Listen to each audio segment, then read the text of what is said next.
Okay, so good morning, everyone. Thanks for joining me today. I can see we have a couple people here, so we'll just get going. A couple quick things to go over today. The webinar will last at most 60 minutes. We'll present for about 30 and have plenty of times for questions at the end. Just a heads up, I will not likely see any questions that pop up in the chat. So if you have any questions during the presentation, I ask that you just put them in the chat. And then once we finish the presentation, we'll go back to those questions and kind of interact and go through those.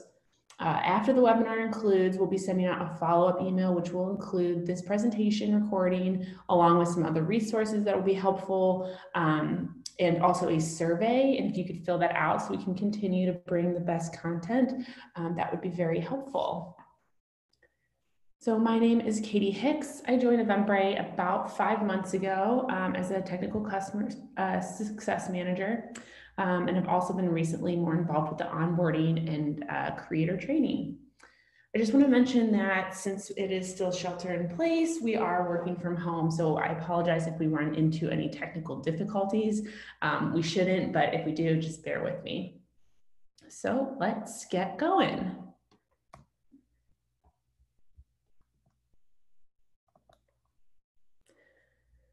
So today's agenda, we're going to go over setting up an online event. We're going to go over the features of the online event page, how you can change an event from in-person to online or vice versa.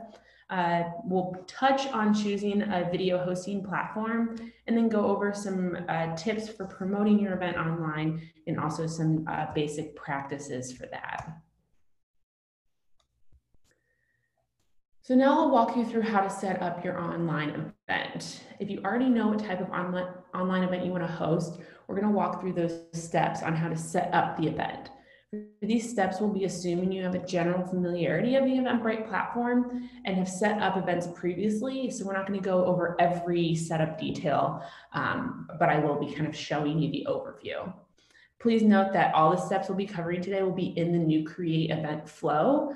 So if you're not a new Create and you don't recognize the platform that I'm using, just let us know or contact the support team and they can help you out with that. So there's 3 main steps to getting your event set up online. First, setting up your event location to online only. Next would be setting your destination, the webinar live stream links, adding those to your online event page so your attendees know where to go and find the information once your event starts, and then creating your tickets, either free, paid, or donation ticket types. So what I'm going to do here is actually play a video and then talk over it. So it's kind of like a live demo. So we'll start this. So this is step 1, your basic event information. We've already entered in the details and we're going to select the location to online only. And then from there, you set up your single event or recurring event information, date, time, and settings. And then you'll continue on the online event page setup. Well, first details. So add an image, and then we will add a summary of the event. And feel free to add details about your event. I also recommend letting people know about the online event page and where to find information later on. So what this will do is open your online event page. This is where you'll add your webinar links and information or live stream information. You can also add photos, videos, links to other resources, any other media you want to include here. This is where your attendees will have to log in later on after they've registered for your event to view this information. And we'll talk also about how this information is sent to them and the restrictions and things that you can add to it later on. Your final step is just creating your ticket types, which just as your in-person events, you'll need to set up each ticket. You can choose between free, paid, and donation ticket types, and just ensure you set the capabilities available in each. Save that, and your event setup at this point is complete. And then we'll just go into a few other things that you have the option to do before publishing your event.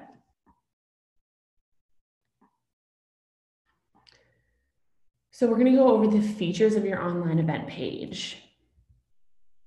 You're able to show and hide content based on time and date. You can notify attendees when that material is available, and this will just help restrict your access and help gate your online event.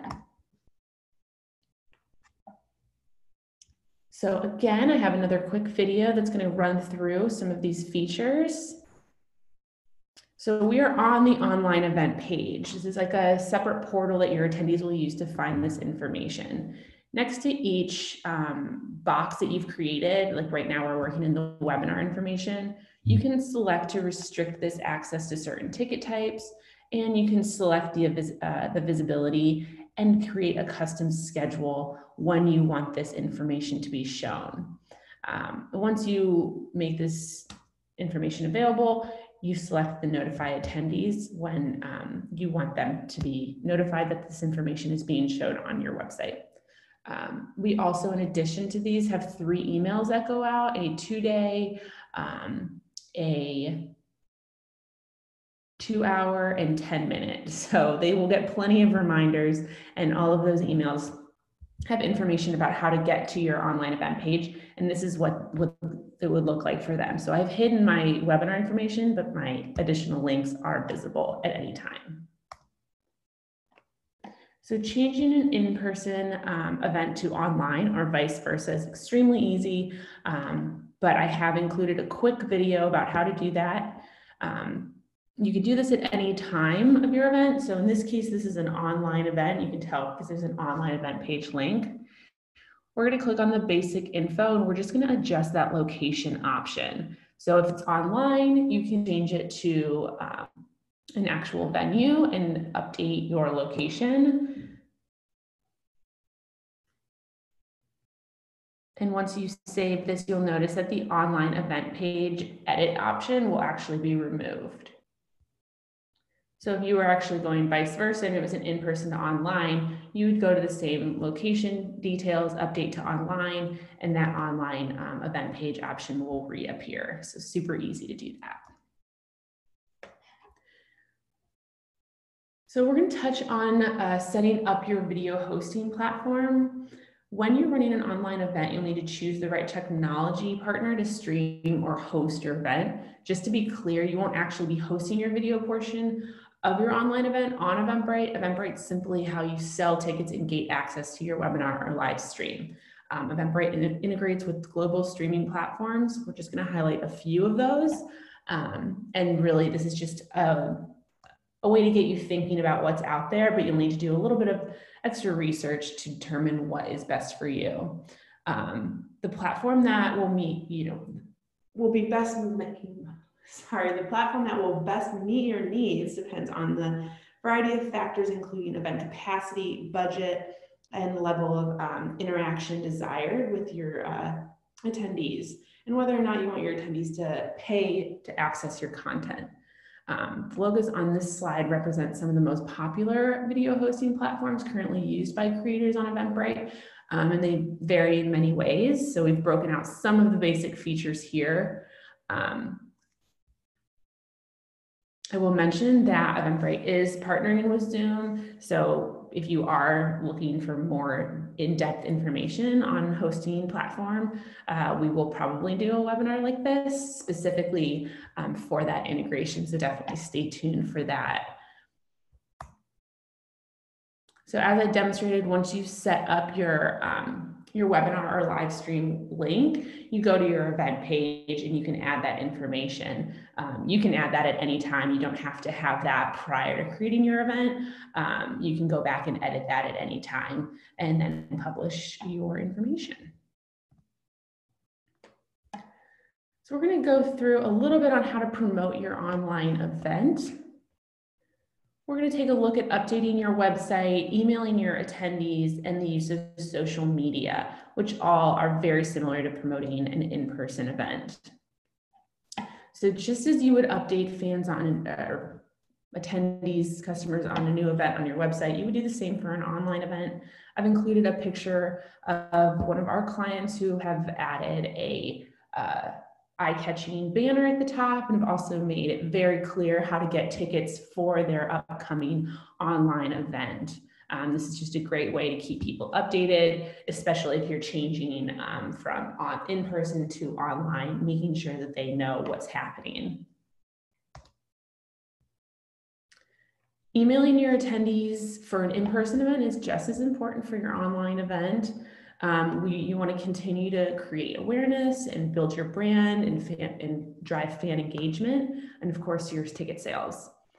So we have plenty of email options available to you directly from the Eventbrite event. So it's super easy to email your attendees to give them updates, or also create email campaigns to let people know about upcoming events or changes, and promote things coming up in the future. A pro tip here would be to push your attendees and people to follow you, and you can do that directly from the emails or on your event page by following the organizer, and that will provide them with updates when you publish a new event. So it almost takes a step out of it for you. The third is just a reminder to utilize social media. If you've been familiar in the past, you can link your Facebook events so that it's really easy for your attendees and customers to find your events on social media and share them with their friends. We do offer integrations with paid social ads. I'm not going to get into that here because that's a whole other webinar on its own. But if you are interested in that, we can certainly include some paid social ad information in the follow-up email that we send. But this is more so a reminder to connect to your Facebook page, post your events, and use things like tracking links to include on Instagram and Twitter so you can see where your attendees are coming from and which platform is driving the most activity. So moving on to just a few best practices to cover, and these are all things that we do when we plan these webinars. Tell your attendees what to expect. So use the event description to explain where and how attendees will be able to access the online information. So where to register, how to unlock your access to your online event page. Like I said, we send automated email reminders, and if you notify them when your information becomes available, that will definitely include instructions on how to get to that page, but adding that information in your description is just one extra step that we make sure that your attendees know what to do. Next, to write a script or talk track. Whether you have a formal presentation or not, outlining the content you plan to cover will help you stay on track, ensure content flow, and give you space to check your event programming. Are you interacting with the audience enough? Is the material cohesive, easy to follow? Check your timing, things like that. A next big practice is performing a test run with a colleague or friend. So when we plan these out, we always do a test run so we can record it, we can check the time, it'll help us catch anything that we need to change or update. So definitely great to do a run through prior. Next, test your technology. Just make sure everything's charged, connected, audio is working, you can record what you need to. All of that is just good practice, although you never know what happens when you finally start, but it's good to at least run through it. And then of course, send a follow-up email. No matter what type of event you're hosting, we always suggest sending a follow-up email to your attendees. This could be as simple as a thank you for joining, or similar to what we'll send out after this webinar and include follow-up resources, recordings, surveys, things like that. So at this point, we'll just kind of go into a Q&A. I'm going to open this up.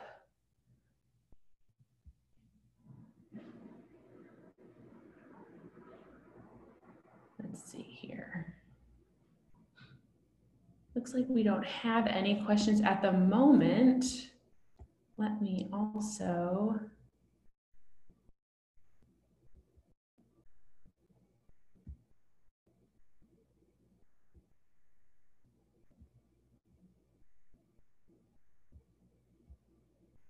allow everyone to talk. I've unmuted everyone. So if anyone, does anyone have any questions that you want to go over, or anything that I shared that you want clarification on? Hi there. Yeah, I know that a replay is available because I missed a little bit of the beginning. Mhm. Where would I access that to begin with? I'm going to send, just after this is finished, an email, and it will include the entire recording. So you'll be able to watch it, listen to it, and then also plenty of links to other resources, in case you stumble on any other questions. That's brilliant. Thank you. So my question was possibly two, actually. I recall there being some kind of a web page available or pages available that I can create and link it all to my experience here. So, could you say a little bit about that, please? Are you referring to the online event page specifically, like where you add your content to? Yeah, I think so because it's kind of it all plays a part together, right? For Yes, it Eventbrite. does. Yeah, so Yes. if you can just because there's quite a lot in here anyway. How Mhm. to, it's like the beginning and what to kind of add to and how to make sense of it. Absolutely. Can you guys currently see my online event test page? Yeah. Okay, perfect. So this is the event that I created prior to this to set up the recordings. And so on the left here, I'm just clicking on online event page. I think this is what you're kind of referring to. This is what opens up when you select to create an online event. So this is almost like an internal platform that your attendees will go to find all the necessary information. And this is where you'll post any information that you want to provide about this event. So this is where you can first start by adding your webinar or live stream. So I've titled it online test, and I put in my Zoom meeting in the URL space. And then you can include additional instructions here. And then also, I mean, we have plenty of other boxes. You can add additional content. You can add links to, I've put in a link to our YouTube videos to reference additional training videos. And then you can, I mean, continue to add additional live video content and any other media links. And each one of these boxes you'll see has this gear on it. And if I click this, this is where you can select the visibility of it. So you can choose to restrict access to this information until a certain time prior to your event, and choose to notify attendees about this so that they'll get an email when it says the online test event that you're attending has released information that's separate from the event reminder emails. And you can do that on each one of these so that if you want to keep your webinar information private until right before the event, you can do that. But if you want people to access additional documents, you can keep those public. And so I'll click on preview here. So as an attendee, I would have to log in to be able to view this information. And so this is where they will go to watch your webinar or live stream. So this has become available. I had it hidden. Now it's available to click into. And then I have my link out to additional videos, which I never did hide. So this is your customizable landing page for all event information. Does that kind of answer your question a little bit? Yeah, yeah, it does. It seems like there's a lot of changes on Eventbrite since I last uploaded an event. It seems like there's a lot more available that wasn't there then. And I think there, in a previous webinar, again, I need to view it again, but there's a differentiation between a business one and a personal one. Is that right? I'm sorry, say that again. Difference between a business and a what? So a personal event and Oh, a business event, because I think I remember seeing something like that. I did mention, does your page look different when creating an event with your basic info and details? Like, does this look different to you? Well, it looks different to me at the moment. I haven't gone back in to play with it yet. But from what I remember as setting up an event, that this is completely different. Yeah. Okay, yes. I think what's happening is if it's been a while since you've logged in, we have upgraded all accounts to a what we're calling a new create. So you're probably remembering the classic create form. Yeah, And this maybe. is what the new create is. So when you log into your account, it should automatically be updated to this new create platform. Okay. If it's not, if you're not seeing something that looks like this, then you can reach out to our support, or you could I think potentially reply to the email that I send you, and we can make sure that your event or your account is transitioned into the new create, but it should already be already. So you should see this when you log in. That's brilliant. Thank you. But I was also intrigued about, I'm sure that there was like a website to create and connect to the event, which is all part of Eventbrite. Is it still there? Um, Or do you not we need it because of all the tools that are being offered now? You might not need it. You might be talking about like a plugin, like our Invite platform, where you can kind of do some customization website. We do offer a studio, Eventbrite Studio. Ah, I think it's the studio. Yes. Yes. And so when you're actually setting up your event, I don't think I can see that information anymore. This, if you're in your details, there is this kind of pop up at the bottom that says bring your brand to life. And it's going to take you to more information about Eventbrite Studio, which will help you with kind of website building and make things look nice and all that. But it's not necessary from what I'm seeing or Mm-mm. understanding. Okay, that's great. Okay. No, you definitely don't need to. If you have an existing website, you can integrate your account directly to your website using the invite and promote options on the side here, which is where you find your ad to Facebook. But website integrations is also an option here. So it can generate some code that you can use to put on your website. So there's more integration into the two of them.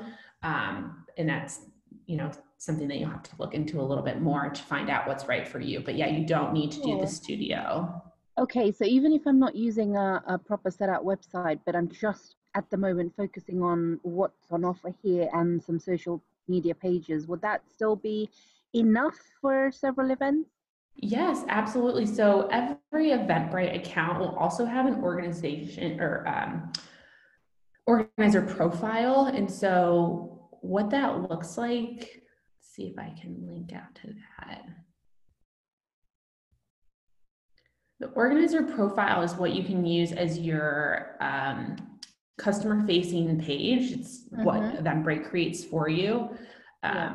So you can customize that page from where I was just at, and I'm clicking my link. Obviously, I don't have any upcoming events. I believe this event is in the past now, actually, but any events that you post live on your account will show up here. So you can link this page just using this URL to your website, your social media accounts, anything like that, just posting that URL, and it'll bring your attendees to this page and they can purchase events, look through your upcoming events, things like that. That's brilliant. Thank you. And so is there a fee or anything for this setup, or is there different tiers? No, this is all very standard. Okay.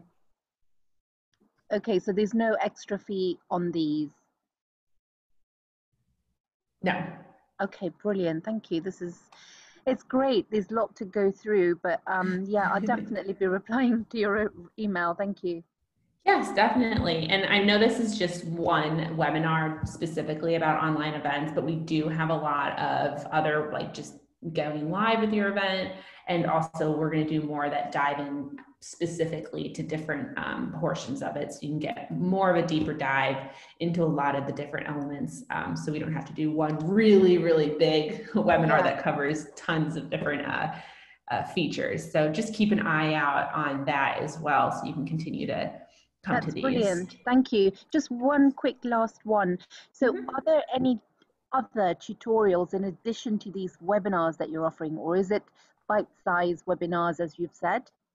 Absolutely. So when you guys receive the follow-up email, it will have this recording. We'll also link out to our YouTube page, which has tons of how-to videos, additional webinars that we've recorded in the past.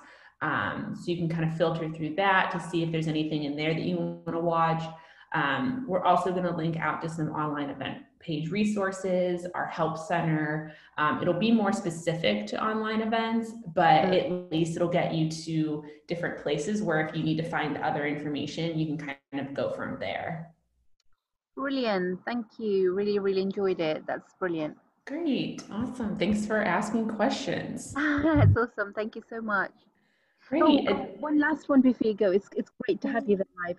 So, if I begin with these online offerings, and then if I want to, the odd occasion, have it in person, and that would all work well seamlessly, right? Yes, definitely. Okay, cool. Thank you. You're welcome. Does Bye. anyone else have any questions?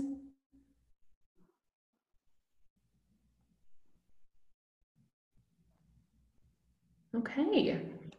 Well, I really appreciate everyone joining today. I hope this was helpful. Like I said, in the next hour or so, you'll be receiving an email with all this information in it and more. If you have any questions, you can respond to that email, or obviously at any time reach out to our customer support with any additional questions as well. But if you don't have anything else for me, I will go ahead and end this webinar. And thanks again for coming. Thank you. Bye. Thank you. Bye-bye.